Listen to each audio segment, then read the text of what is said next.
Hello dear students, this is Mrinal ma'am. और यहाँ पे अब हम एमबीए फोर्थ सेमेस्टर का जो सिलेबस है, yes, all specialization, finance, marketing, HRM, OSCM, business analytics, agri and pharmaceutical, सबके लिए जो कॉमन सिलेबस है और इस सेमेस्टर में आपको क्या चैलेंजेस रहने वाले हैं और ये लास्ट सेमेस्टर है, तो कैसे इसको विदाउट बैकलॉग अच्छे मार्क्स से कवर करना है, ये मैं यहाँ पे गाइड करने वाली हूँ। साथ ही साथ आपका जो रिसर्च प्रोजेक्ट है, इस बार नया है। देखो, प्रीवियसली ऐसे नहीं था, फोर्थ सेमेस्टर में कोई भी प्रोजेक्ट्स नहीं थे, लेकिन अब आप लोगों को है, तो उसके बारे में भी मैं थोड़ा आपको गाइड करने वाली हूँ, ठीक है। तो यहाँ पे देखो, यस, आपकी fourth that is last semester start होगी है। बहुत सारे स्टूडेंट्स वर्किंग होते हैं और लास्ट सेमेस्टर में बैकलॉग लग जाते हैं, बिकॉज़ थोड़ी बहुत इन्फॉर्मेशन जो हमें शुरू से होनी चाहिए, वो हमें नहीं होती है, ठीक है? तो यहाँ पे थोड़ा सिलेबस चेंज हो गया है। ये अगर आप देखेंगे 401 entrepreneurship, innovation and design thinking, ये सब्जेक्ट प्रीवियसली नहीं था, ठीक है?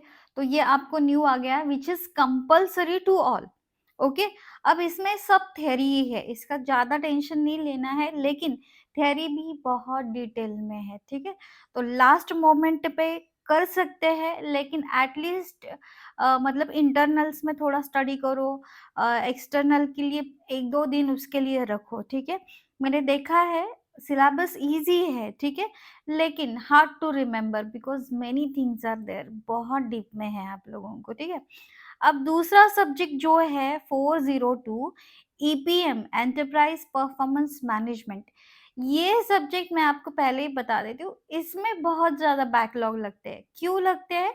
आगे बताऊँगी, ठीक है? फिर 403 आप लोगों को मैंडेटरी है with respect to your specialization. और 4 जो है 404 रिसर्च प्रोजेक्ट, ये इस बार कंपल्सरी है। इसका ड्यूरेशन कम से कम 2 मंथ्स का है और आई गेस मार्च एंड तक तो इसको आपको सबमिट करना होता है, ठीक है? तो आपके फैकल्टी से आप इसके बारे में बात कर लो। और यहाँ पे बाकी जो इलेक्टिव सब्जेक्ट है 405 टू 4012, इनमें से कोई भी 4 सब्जेक्ट आपको देने हैं। तो टोटल अगर देखेंगे तो 8 सब्जेक्ट आपको देने हैं, जिसमें एक रिसर्च प्रोजेक्ट है, जिसकी वाइवा भी होने वाली है, ठीक है? इंटरनल, एक्सटर्नल ऐसे। तो यूनिवर्सिटी की साइट पे अगर देखेंगे तो वहाँ पे बताया है कि इंटरनल एंड एक्सटर्नल दोनों यहाँ पे होगा। और ये रिसर्च प्रोजेक्ट है, मतलब प्रीवियस डेटा पे आपको रिसर्च करना पड़ता है। जैसे आपने पहले 6 मंथ का या 3 मंथ्स का इंटर्नशिप किया है, वैसे नहीं है, लेकिन कैसे है और क्या टॉपिक्स यहाँ पे रहेंगे वो मैं बताने वाली हूँ। अब आप ध्यान रखो कि कंपल्सरी सब्जेक्ट में 401 एंटरप्रेन्योरशिप का ईपीएम का मैंने बताया कि बैकलॉग लग जाते हैं। अब क्यों लग जाते हैं? तो देखो, इसमें सिर्फ थ्योरी नहीं है, इसमें न्यूमेरिकल्स भी है।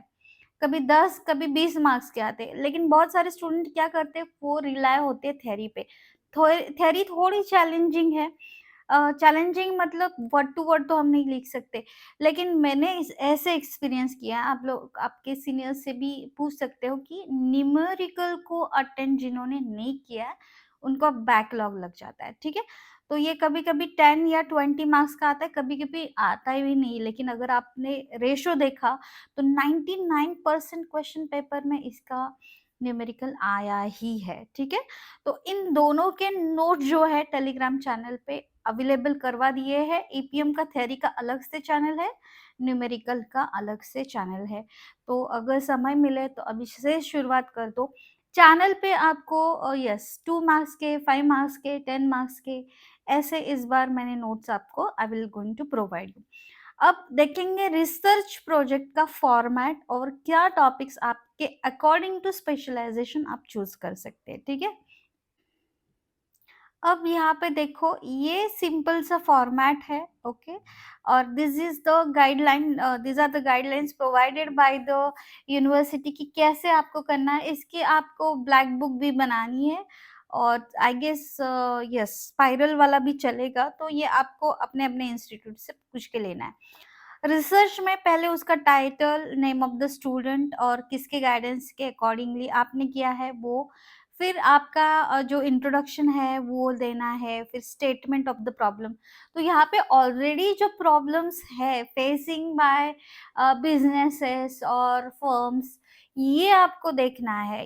आप रियल लाइफ प्रॉब्लम को यहाँ पे स्टडी करेंगे, उसके ऑब्जेक्टिव्स, आपने आपका ये लिटरेचर रिव्यू, अब लिटरेचर रिव्यू मतलब आपने कहाँ से रेफरेंस लिया है उसका, फिर हाइपोथेसिस, सिग्निफिकेंस, उसका मेथोडोलॉजी, फिर सैम्पलिंग फ्रेम, ये सब फॉर्मेट प्रोवाइडेड बाय यूनिवर्सिटी है। आई गेस बहुत सारे यस कॉलेजेस में तो ये ऑलरेडी प्रोवाइड किया ही है, डेटा एनालिसिस एंड एवरीथिंग, फिर लिमिटेशन, फिर ये ऐसे।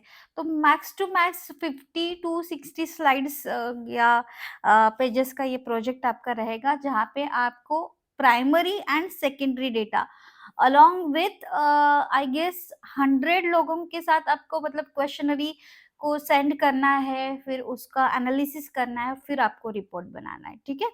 और उसके बाद यस, यहाँ पे अगर कुछ टॉपिक्स आपको नहीं मिल रहे हैं, म्यूचुअल फंड के ऊपर ऐसे आप प्रोजेक्ट्स भी कर सकते हो। देखो बैंकिंग है, आईटी, फार्मा, इंफ्रास्ट्रक्चर, एफएमसीजी, या आप थेमैटिक म्यूचुअल प्रोजेक्ट अगर देखेंगे तो यहाँ पे और भी टॉपिक्स है, ठीक है? तो आपका जो भी स्पेशलाइजेशन है उसके अकॉर्डिंग आप प्रोजेक्ट को सिलेक्ट करो। और यस यूट्यूब पे भी बहुत सारे टॉपिक्स का गाइडेंस आपको मिल जाएगा। आप अपने टीचर्स के साथ भी यस इसको शेयर कर सकते हो कि कौन सा टॉपिक आप करने वाले हो, ठीक है? तो ये थोड़ा बहुत गाइड या आइडिया मैं यहाँ पे आपको प्रोवाइड कर रही हूँ। तो अराउंड 50 प्रोजेक्ट्स है हर एक स्पेशलाइजेशन के अकॉर्डिंगली, तो इसको आप वर्कआउट कर लीजिएगा, ठीक है? बहुत डिटेल में मैं नहीं बना रही हूँ क्योंकि प्रीवियसली डेटा नहीं है, नहीं तो मैं आपको एक सैंपल पेपर भी यहाँ पे दिखा देती, ठीक है? So this is all about project report, जो आपको यस वी हैव 2 मंथ्स, ठीक है? और 2 मंथ्स में ये सब आपको करके देना है। मोस्टली वर्किंग स्टूडेंट्स, आप लोगों को टाइम नहीं होता है, आपको टाइम निकाल के ये सब फास्ट में कवर करना है, क्योंकि 4th सेमेस्टर लगती तो लेंथी है, लेकिन कब खत्म हो जाती है हमें भी पता नहीं चलता, और लास्ट मोमेंट पे स्ट्रेस होता है कि लास्ट सेमेस्टर को कोई भी बैकलॉग नहीं रखना चाहता है, ठीक है? तो उसके अकॉर्डिंगली ईपीएम जैसे सब्जेक्ट को आपको पहले ही प्रिपेयर करना है। अब हर एक सब्जेक्ट का मतलब फाइनेंस, मार्केटिंग, एचआर, उनके सेपरेट में कंपल्सरी वीडियोस, उसमें डिफिकल्ट एंड इजी सब्जेक्ट्स ऐसे बाय फॉरगेट करके आई विल गाइड यू, ठीक है? चलो, वीडियो यूजफुल लगे तो like, share and subscribe our channel. And आपको नेक्स्ट अगर कुछ वीडियोस चाहिए तो आप कमेंट बॉक्स में मुझे डेफिनेटली कमेंट करके बताइए। I will try to guide you anyhow, ठीक है?